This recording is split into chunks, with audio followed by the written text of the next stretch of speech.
అందరికీ నమస్కారం అండి. మహాస్ కిచెన్ కి స్వాగతము. ఈరోజు చిక్కుడుగాయ కర్రీ తయారీ విధానం చూద్దాము. ఇప్పుడు నేను ఆల్రెడీ చిక్కుడుగాయలను ఉడకబెట్టుకున్నాను. ఇందులో పసుపు వేసుకుంటున్నాను. అండ్ నెక్స్ట్ ఉప్పు వేసుకుంటున్నాను.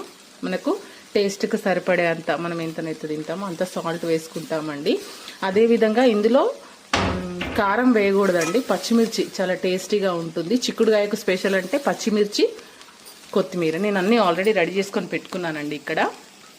ఇప్పుడు మనము టమాటోస్ వేద్దాం ఇందులో.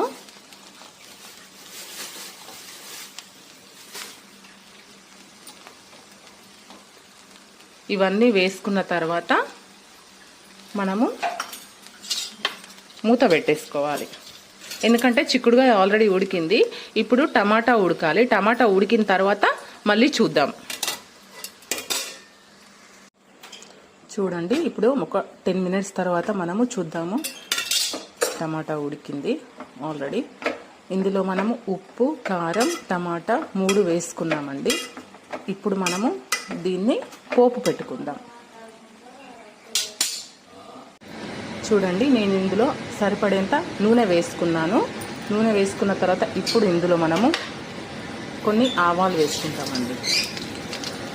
ఆవాలు వేసుకున్న తర్వాత ఇందులో జీలకర్ర, ఎల్లిపాయ బాగుంటుంది. దీనికి చిక్కుడుకాయ కర్రీకి ఇది ఎల్లిపాయ జీలకర్ర చాలా టేస్టీగా ఉంటుందండి. ఇప్పుడు మనము ఇందులో మెంతి వేసుకుందాం. మెంతిని కొంచెం అది పచ్చిగా ఉంటుంది కాబట్టి ఆ పచ్చిదనం పోయేంత వరకు కొంచెం మనం ఫ్రై చేసుకోవాలి. దీన్ని వేయించుకోవాలి. కొంచెం అట్లా పచ్చిదనం పోయిన తర్వాత ఫ్రై చేసుకొని ఇప్పుడు మనం ఇందులో చిక్కుడుకాయ వేసేసుకుంటాం. చిక్కుడుకాయ వేసేసుకొని కలుపుకోవాలండి. కలుపుకొని దీన్ని కూడా ఒక్క 10 నిమిషాలు, అంటే ఇది ఉడికిన తర్వాత అప్పుడు మనం చూద్దాం. ఒక 10 నిమిషాలు దీన్ని ఉడకనిద్దాం. ఇట్లా మూత పెట్టేసుకుందాం. ఇప్పుడు చూడండి, ఇప్పుడు మనము 10 నిమిషాల తర్వాత మూత తీసుకొని చూద్దాం. చూడండి, చిక్కుడుకాయ కర్రీ అయిపోయింది.